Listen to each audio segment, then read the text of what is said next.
তো দেখো সকাল সকাল কিন্তু ঘুম থেকে উঠে বাড়ির সব কাজ সেরে নিয়েছি।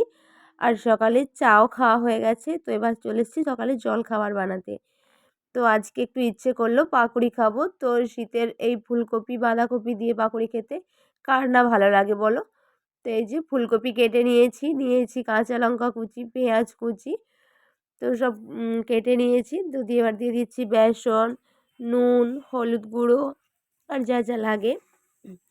আর পকোড়িগুলো মুচমুচে করার জন্য একটু খাবার সোডাও দিয়েছি। আর তারপর দেখি এই মাছের কাকুটা এসেছে। ওই তো সেপাশেটা রেখে দাও না, কাটবে তো, হ্যাঁ কেটে দাও, কেটে দাও, আমাদের কেটেই নিয়ে আসো। আর আমার দেরি তো এই জন্য আর বেসনটা মাখিয়ে দিয়ে চলে গেছিলাম মাছ নিতে। তো এই কাকুটা মাঝে মধ্যে আসে, তো প্রায়ই আসে বলতে পারো। তো আমরা সব দিন নেই না, তো যেদিনে তোমার দাদাভাই বাজার যেতে না চায় তো সেই দিনই নেই। তো আজকে বললো আজকে আর বাজারে যাবে না, তো সবজি সবই ছিল আর বললো মাছটা নিয়ে নিতে, তো সেই জন্যই মাছটা অনেক বড়ই মাছ ছিল। আর দেখো এইদিকে পাকুড়িগুলো ভাজা হয়ে গেছে। তোমার হ্যালো এভরিওয়ান, গুড মর্নিং। কেমন আছো সবাই? আশা করছি সবাই খুব ভালো আছো আর আমিও ভালো আছি। মুন ব্লগিং এর লাইফস্টাইলে আরো একটি নতুন ব্লগে তোমাদের সবাইকে স্বাগত জানিয়ে আজকের ব্লগটা আমি এখান থেকেই শুরু করছি। আর ব্লগটা তোমরা একদম মিস করবে না, পুরো ব্লগটা দেখবে স্কিপ না করে। তো আজকে দেখো এদিকে চাটা আমার খাওয়া হয়ে গেছে, তো অনেক আগেই উঠেছি, বাড়ির সব কাজও হয়ে গেছে। তো এখন ওই 9টার মতন বাজে। তো এই যে প্রিয়মকে এবার একটু ম্যাগি করে দেবো। তো কাল থেকেই বায়না করছিল ম্যাগি খাবে বলে, তো কালকে বললাম আজ করে দেবো। তো কালকে বাড়িতে মাংস হয়েছিল, তো সেই জন্যই ওকে আর কালকে করে দিইনি, তো আজকে ওকে করে দেবো। তো তোমরা ব্লগটা দেখতে থাকো। তো চলো। তো দেখো রান্নাঘরে এসেই কিন্তু ম্যাগিটা আগে বসিয়ে দিয়েছি। আর আজকে স্নান সেরে তাড়াতাড়ি রান্নাটাও বসাতে হবে। আর এদিকে তোমার দাদাভাই কিন্তু খাওয়া দাওয়া সেরে দোকানেও চলে গেছে, কারণ তার কাজ আছে, কাজ সেরে আজকে একটু ডাক্তার দেখাতে যাবে আর মাম্মিজিও দেখাবে। এই যে তো দেখো এই যে প্রিয়মের ম্যাগিটা এবার নিয়ে যাচ্ছি, তো ওকে দেখি ওকে এবার ম্যাগিটা দেব। তো চলে এসছে এবার তোমার ম্যাগি। দেখো হাত দিয়ে দেখো, তো খেয়ে দেখো কেমন লাগছে। অল্প অল্প গরম আছে, তুমি একবার দেখো, ট্রাই করে একবার দেখো। গরম একটু মুখে নিয়ে দেখ, একটু মুখে নে। তো দেখো এই যে প্রিয়ম দেখো নিজে হাতে কিন্তু ম্যাগি খাচ্ছে। গরম লাগছে? ভালো, ঠিক আছে তুমি খাও। ঠিক আছে তুমি সবটাই খাবে, ওকে? ঠিক আছে, একটুও দেবে না আমাকে? দেবে, ঠিক আছে অল্প একটু আমাকে দেবে, বাকি পুরোটা তুমি খাবে, ওকে? আর কালকে ও দিদি ভাই ম্যাগি খাচ্ছিল, তো দেখেই বায়না করছে। তো আমি ওকে রোজ রোজ ম্যাগি দিই না, তো যেহেতু মাঝে মধ্যে বায়না করে তখনই ম্যাগিটা দেওয়া হয় ওকে, তো সেই জন্যই আজকে ওকে ম্যাগিটা বানিয়ে দিলাম। আর কালকেই বলে রেখেছিলাম তো আজকে ম্যাগিটা করে দেব। তো সেই জন্য ঘুম থেকে উঠে আমাকে মনে করে দিচ্ছে, তো মা ম্যাগি করে দিবে বলেছিলে, তো তো একটু ভোলেনি। তো যাই হোক ওই জন্যই ওকে ম্যাগিটা করে দিলাম। আর প্রিয়ম কিন্তু অল্পতেই খুশি, তো ম্যাগি পেয়ে কত খুশি হয়েছে তাই না? তো এই হাসিটা দেখতে জানো তো খুব ভালো লাগে। আর এই যে কালকে আমার দাদাভাই এই মাসকারিটা আনা ছিল, তো কালকে এনে দিয়েছে। তো চাটা একদমই ছিল না, তো চাটা এই জন্য বেশি করেই নিয়ে এসছে। 2টো জার নিয়ে এসছে আর 2টো জারের সঙ্গে 2টো বাটি দিয়েছে। আর প্রত্যেকবারই জানো তো ওরকম ছোট্ট বাটিগুলো দেয়, তো বাটিগুলো খুব ভালো। আর চামচও দেয়। আর এই যে বাটিগুলো, আর ওই যে ফরচুনের যে সয়াবিন প্যাকেটটা, তো ওটার সঙ্গে একটা কাচের বোল ফ্রি দিয়েছে। আর এই যে যাবতীয় যা যা জিনিস হয় সংসারের, তো সেই সব জিনিসগুলোই আনার ছিল। আর এই যে ঝুড়ি ভাজার প্যাকেটগুলো, তো প্রিয়মের জন্য আমাকে ওইগুলোই আনতে হয়, কারণ ও ঝাল একদম খেতে পারে না, আর ওগুলোতে ঝাল একদম নেই, সেই জন্যই ওগুলো তোমার দাদাভাইকে নিয়ে আসতে বলি। আর এগুলো সব এবার গুছিয়ে ফেলবো।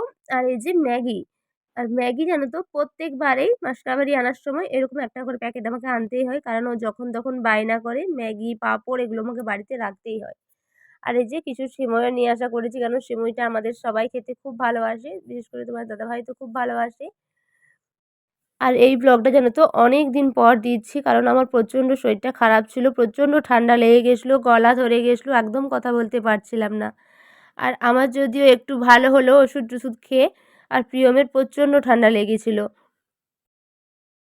তো দেখো স্নান টান সেরে চলে এসেছি, তো এখন ওই 10টার মতন বাজে। তো এবার রান্নাটা বসাবো। আর এখন চুল টুল একদম সিঁদুর টিঁদুরও পরে নিয়েছি। আর শীতে ক্রিমটা না মাখলে তো একদমই চলবে না, তো ক্রিমও মেখে নিয়েছি। আর তোমার দাদা ভাই আজকে যাবে মাম্মিদিকে নিয়ে ডাক্তার দেখাতে, আর নিজেও দেখাবে। তো দুজনেই দেখাবে। আর সেই জন্য বলেছি তাড়াতাড়ি রান্নাটা সারতে। তো আজকে কিছু সেরকম কিছু রান্না করতে বারণও করেছে, তো আজকে সেরকম কিছু করবো না। তো সামনে কাকু এসেছিল, কাকুর কাছে মাছ নেওয়া হয়েছে। তো ওই মাছেরই ঝোল টোল কিছু একটা হবে, আর একটা কিছু সবজি হবে। তো আজকে হালকা কিছু রান্না করব, সেরকম কিছু প্রিয়মের টিউশনটাও নেই, তো একদিকে ভালোই হয়েছে। আর তো চলো এবার যা রান্না করে, রান্নাটা প্রথমে বসিয়ে দিই, তারপর সকালে জলখাবারটাও খেয়ে নেবো। জলখাবারটা এখনো খাওয়া হয়নি, আর খিদেটাও পেয়ে গেছে। তো চলো আর বেশি কথা না বলে রান্নাঘরে যাই, আগে ভাতটা বসিয়ে দিই। দেখো এসেই কিন্তু আগে ভাতটা বসিয়ে দিয়েছি, আর চালটাও ধুয়ে নিয়েছি। তো জলটা গরম হয়ে গেছে, চালটাও দিয়ে দিলাম। আর এবার মাছগুলো ধুয়ে নেব। এই যে কাকুটার কাছে মাছ নিয়েছিলাম, একটা বড় মাছ। তো পুরো মাছটা নিইনি, অনেকটাই বড় ছিল, তো আমাদের পুরোটা লাগবে না, তাই অর্ধেকটা নিয়েছি, আর অর্ধেকটা আরেকজন নেবে। তো কাকু বলল, হ্যাঁ ছোটটা যেটা রোদে আছে, ছোট বোতলটা, বোতলটা নিয়ে ঘরকে এসো, দিয়ে দরজাটা লাগাও।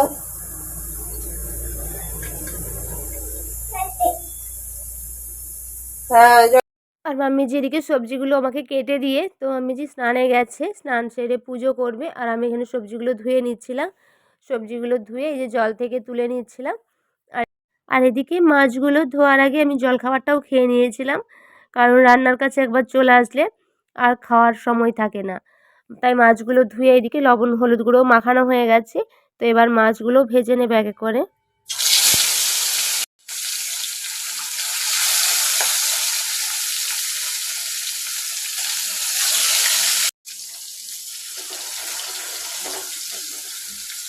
আর এদিকে আমার যদি একটু ভালো হলো, আবার প্রিয়মেরও এদিকে এত ঠান্ডা লেগেছে, সকালে স্কুলে যেয়ে ওইটা তো অভ্যেস নেই, মানে অভ্যেস ছিল না, তো এত ঠান্ডা লেগে গেছে, তো একদম জ্বর চলে আসছে। তো যে ছেলে সারাক্ষণ ছুটে দৌড়ে বেড়ায়, তো ছেলে শুয়ে আছে। তো এত খারাপ লাগছে না দেখে, সে কি বলবো। তো জ্বরের ওষুধ বাড়িতেই ছিল, তো যখন জ্বর আসছে ওষুধটা খাইয়ে দিলে আবার কমে যাচ্ছে। তো দোকানে ওষুধও নিয়ে আসা হয়েছিল, তো ওষুধ মানে খাওয়ানোর পরই জ্বরটা কমে যাচ্ছে, কিন্তু আবার জ্বর আসছে। আর তোমাদের সাথে কথা বলতে বলতে দেখো এদিকে আমি তরকারিটা বসিয়েও ফেলেছি। আর এই যে ঠান্ডা লাগার পর থেকে ও একদম খাওয়া দাওয়াটা মানে একদমই করছে না, ভাত টাত কিচ্ছু খাচ্ছে না। ম্যাগি দিলে তখন খুব মানে মুখে ভালো লাগছে খেতে। তো এতটাই জ্বর হচ্ছিল যে ডাক্তারের কাছে আমরা নিয়ে গেছি। তো ডাক্তারবাবু দেখে ওষুধ দিল। তো ভালোই সর্দিও হয়েছে, ছাতিতে কফও ছিল, তো দেখে ওষুধ দিল। তো ওষুধটা খাওয়াতে এখন অনেকটাই কম। তো আবার স্কুল স্টার্ট হয়েছে, তো ঠান্ডা লাগার জন্য অনেকদিন আমাদের স্কুলটা বন্ধও করে দিয়েছিলাম।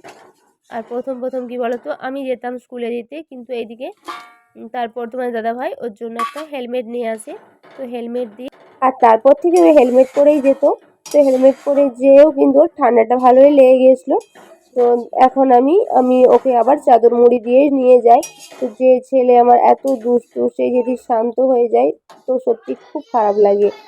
তো আমাদের সবার খুব খারাপ লাগছিল ওকে দেখে, কারণ এত দুষ্টু যে কি বলবো। তো এত দুষ্টু ছেলে যদি শান্ত হয়ে মানে যেই সময়টায় জ্বর আসছে সেই সময়টুকুই শুধু মানে শুয়ে থাকতো। তো জ্বরটার ওষুধে খাইয়ে দেওয়ার পর যখন আস্তে আস্তে জ্বরটা ছাড়লো, তো তখন আবার দুষ্টুমি আরম্ভ করতো।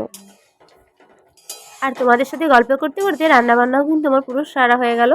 আর আজকে প্রিয়মের জন্য আলাদা করে আর কিছু করিনি, কারণ আজকে করতে গেলে অনেকটা দেরি হয়ে যাবে, কারণ আমাকে রান্নাবান্না তাড়াতাড়ি করে সারতে বলেছি, ওকে দুধ ভাত খাইয়ে দেবো মাছ ভাজা দিয়ে।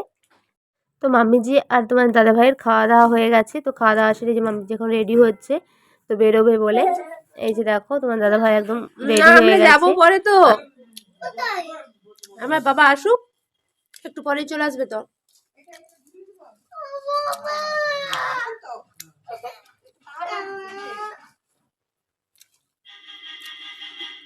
তুই টাটা করে দে,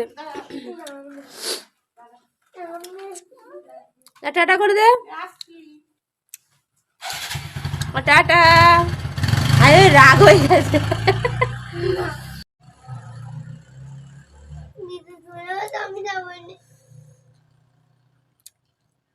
আমার রাগ করেছে গো, আমরা যাবো তো, মামা যাবো, দিদুখানি যাবো না। না, আমরা যাবো তো, বাবা আসুক, আসলে আমরা যাবো, ঠিক আছে? আমরা বেরো যাবো পার্কে, উঠবো নামবো পার্কে। বাবা তো একটু পরেই চলে আসবে বাবা।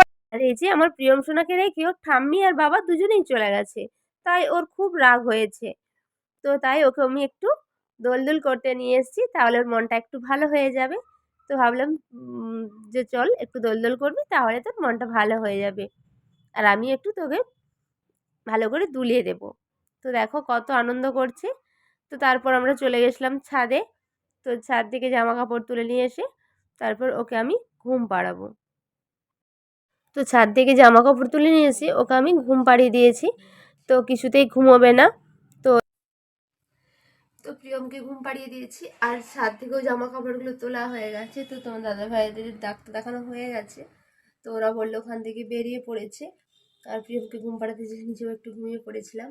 আর বিকেলের ঝাড়ফাড় তো সব দেওয়া হয়ে গেছে। তো এবার তোমার দাদা ভাইরা চলে আসবে, আর একটু কিছুক্ষণ পরেই প্রিয়মকেও ঘুম থেকে তুলে দেবো। তো চলো। ওষুধের তো ঝড়া লিখে দিয়েছি, ঝড়াই তো রোগ ভেঙে। প্রেসারটা খেতে হবে, দুম করে উল্টে গেলেই ব্যাস স্ট্রোক। তুই যে প্রেসারটা মাপলি, আমি মাপলেও ওটা একটু আধটু দেখাই, মানে ওটা দেখানো মানে। আর তারপর বাবা ফোন করেছিল যে আমাদের বাড়িতে আসবে পাপো নিতে। তো দেখো এই যে কত কিছু নিয়ে এসেছে, আর সেই বিয়ের পর থেকে প্রত্যেক বছরই দিয়ে আসছে। আর এবারেও কিন্তু সেই একই জিনিস, তো সবজি, ফল, মিষ্টি, খেজুর গুড়, আখের গুড়, আর পিঠে তৈরি করার জন্য গুড়ি। তো কোনোটাই আমাদেরকে আলাদা করার কিনতে হয় না।